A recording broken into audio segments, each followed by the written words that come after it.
Hi, welcome to the Java programming tutorial. What we're looking at is threads. Now there's two different ways of doing threads. I've showed you the two different ways. And it's like you inherit the thread class as an object, or you implement a runnable interface. Now I showed you how to do the two of them, but there's another way which is doing the exact same thing, and it's the way you may see it in a textbook teaching you how to do threads, which is more complicated and difficult to understand if you don't have a grasp of object-oriented programming. So I'm going to show you it. Here I've got a runnable class, implements runnable, and inside we've got a run.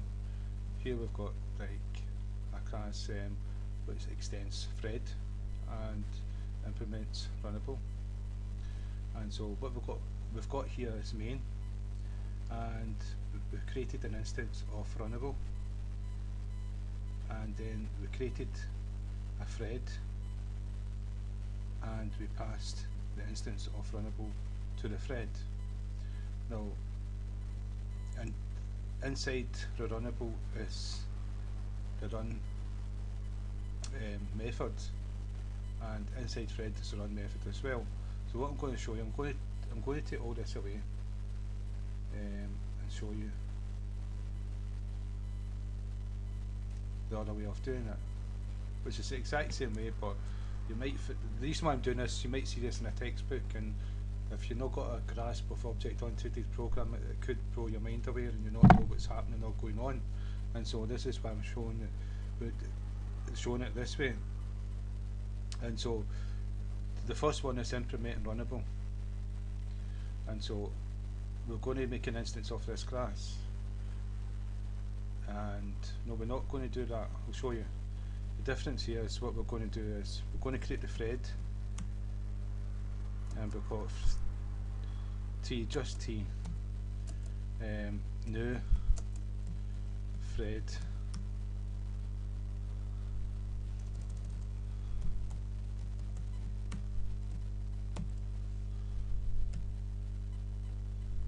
so that's us created a thread object. And inside here, instead of passing, instead of creating an instance of this and this class, all we're going to do is we're going to do new runnable, the constructor, and after that we'll go. This is all inside the brackets of the constructor of the thread object, and so then we're going to do brackets for the code for the constructor of runnable, and we're going to public void run and the code for runnable. So that's us created a thread from which implements runnable without creating a class, because we've not accessed this class. And so what we've just done it all in one. And so what we've done here, and I'll show you what we would normally do.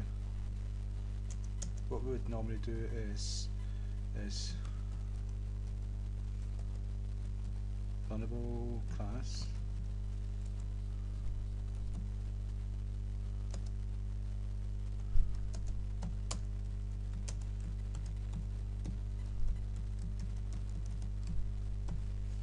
I've just created an object of this class which has the run method inside it, and then we'd create, because we've not inherited an object thread, we have to create the object thread.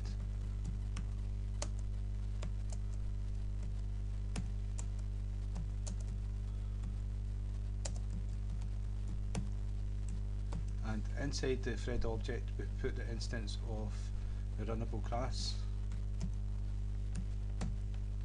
and that's us created the thread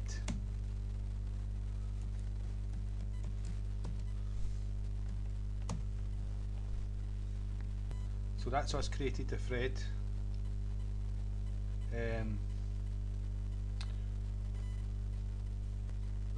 So I'm getting distracted here. So that's us created a thread from the runnable class. Right. This is the exact same, but we didn't have to have the class Runnable. We just created it all in one go. We just used the object thread, created the object, and inside the parameters of the thread we passed the Runnable class from the system, which is implemented, and within that constructor we passed, we've got the curly braces to pass the method run within the constructor that we passed. And so at the end you can see that we've got the semicolon after the end of the brackets of the constructor of thread, and so we've not needed to create a separate class that implements Runnable this way, and we're going to do the same with extends thread. So this one here, the extend thread instead of implements Runnable, and so we're going to do the same. This is the easiest way of doing it, and so all you need to do is the same thing again. You create an object thread,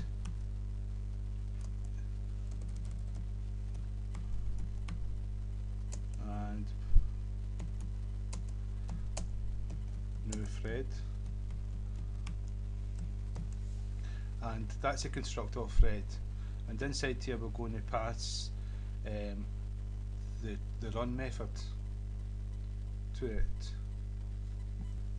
Yeah, I'm just realised that I'm doing this wrong. The thread is much more simpler than the Runnable.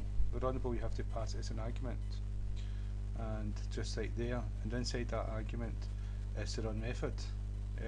But the thread is different because this is a constructor for thread, and it doesn't need an argument passed to it. Let's show you. If I go back to right, that's a thread object. Right, it doesn't take an argument passed to it. All it does is take. This is a code within the constructor, and the code within the constructor starts with a begin brace and an end brace. So inside here you've got public void run,